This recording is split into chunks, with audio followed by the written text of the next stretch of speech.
6 വയസ്സുള്ള ലോകത്തിലെ ഏറ്റവും ചെറിയ പശുവായ ബോസ് ഇൻഡ്രിക്കസ് ഗണത്തിൽപ്പെട്ട ഇതിനെ നേരിൽ കണ്ട് ഉയരക്കുറവ് സ്ഥിരീകരിക്കാൻ ലണ്ടനിൽ നിന്ന് ഗിന്നസ് വേൾഡ് റെക്കോർഡ് അധികൃതർ അത്തോളിയിലെത്തി.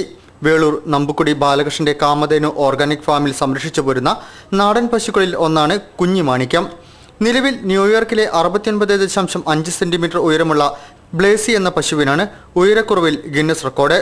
പൂർണ്ണ വളർച്ചയെത്തിയ കുഞ്ഞുമാണിക്യത്തിന് മണ്ണൂത്തി സർവകലാശാലയിൽ നിന്ന് ഉയരം വളർന്ന് ചെറിയ പശുവായി അംഗീകരിച്ചതോടെയാണ് ഉടമസ്ഥൻ ബാലകൃഷ്ണൻ ഗിന്നസ് റെക്കോർഡിനുള്ള ശ്രമം ആരംഭിച്ചത്. പശുവിന്റെ വിവരങ്ങളടങ്ങുന്ന എല്ലാ രേഖകളും ഗിന്നസ് അധികൃതർക്ക് കൈമാറുകയായിരുന്നു. ഇതനുസരിച്ച് ഗിന്നസ് അധികൃതരായ മൈക്കിൾ വിറ്റിയുടെ നേതൃത്വത്തിലുള്ള 5 അംഗ സംഘം മാണിക്യത്തിന്റെ ഫോട്ടോഷൂട്ടിനായി കോഴിക്കോട്ടെ അത്തോളിയിലെ ബാലകൃഷ്ണന്റെ വീട്ടിലെത്തി.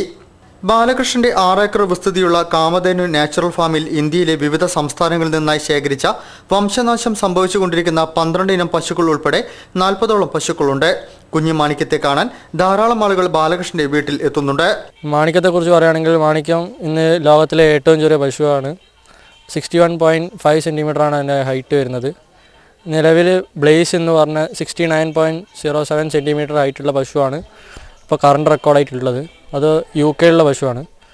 അതിനെ തകർത്ത് മാറ്റിക്കൊണ്ട് ഇന്ത്യയുടെ മുന്നേറ്റമാണ് മാണിക്യത്തിലൂടെ പറഞ്ഞത്. വെച്ചൂർ പശുക്കൾക്ക് സ്വതവേ ഉയരം കുറവാണെങ്കിലും മാണിക്യത്തിന്റെ അത്ര ചെറുത് വേറെയില്ലെന്ന് അധികൃതർ സമ്മതിച്ചു. Earth care foundation trust Calicut Kamadhenu natural ഫാമിന്റെയും ആഭിമുഖ്യത്തിൽ നടന്ന മാണിക്യത്തിന്റെ ഫോട്ടോഷൂട്ട് പരിപാടി പുരുഷൻ കടലുണ്ടി MLA ഉദ്ഘാടനം ചെയ്തു. സിനിമാ താരം Guinness Pakru, memory power Guinness recorder Prijesh Kannan, Joe Porter എന്നിവർ മുഖ്യാതിഥികളായി പങ്കെടുത്തിരുന്നു. ദൂരദർശൻ വാർത്തകൾക്കു വേണ്ടി CD സലീംകുമാർ, കോഴിക്കോട്.